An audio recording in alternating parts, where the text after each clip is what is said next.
ताज्या बातम्यांसाठी ABP माझाला subscribe करा आणि बेल आयकॉन प्रेस करा।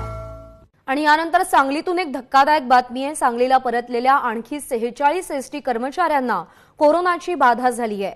मुंबईतल्या बेस्ट साठीची बस सेवा स्थगित केल्यानंतर जिल्ह्यात परतलेल्या एसटीच्या आणखी 46 कर्मचाऱ्यांना कोरोनाची लागण झाली आहे, तर 100 जणांचा अहवाल अजून प्रलंबित आहे। यापूर्वी सुद्धा मुंबईहून आलेले 127 कर्मचारी कोरोना बाधित झाले होते आणि त्यामध्ये आता 46 जणांची आणखी वाढ झाली आहे।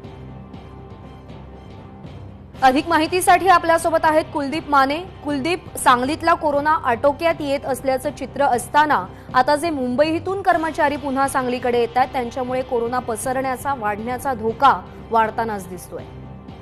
नक्कीच प्रज्ञा, कारण ज्या पद्धतीनं 10 ऑक्टोबरला हे मुंबईमधील बेस्टच्या सेवेसाठी कर्मचारी गेले होते आणि 23 ऑक्टोबरला जी पहिली टीम दाखल झाली आणि त्यानंतर एकत्रित्या 127 जण पॉझिटिव्ह आल्यानंतरच एसटी कर्मचाऱ्यांच्या मध्ये भीतीचं वातावरण होतं आणि जो सायंकाळी जो रिपोर्ट आला त्यामध्ये आणखी 46 जण हे पॉझिटिव्ह आलेत आणि 100 जणांचा अहवाल अजून प्रलंबित आहे। त्यामुळे साहजिक एसटी कर्मचाऱ्यांच्या मध्ये आधीच भीतीचं वातावरण आहे आणि ज्या पद्धतीनं एसटी कर्मचाऱ्यांनी आरोप केले होते की एसटीनं मुंबईहून आल्यानंतर आमचे रिपोर्ट घेतले नव्हते, ज्यावेळी आम्ही गावामध्ये प्रवेश केला त्यावेळी लोकांच्या विनंतीला मान देऊन आम्ही नंतर टेस्ट करून घेतल्या, त्यामुळे एसटी विभागाकडून देखील दुर्लक्ष झालं होतं आणि दुसरीकडे आता हा एसटी कर्मचाऱ्यांचा आकडा देखील वाढताना दिसतोय, त्यामुळे साहजिक एसटी कर्मचाऱ्यांच्या मध्ये देखील भीतीचं वातावरण कायम आहे।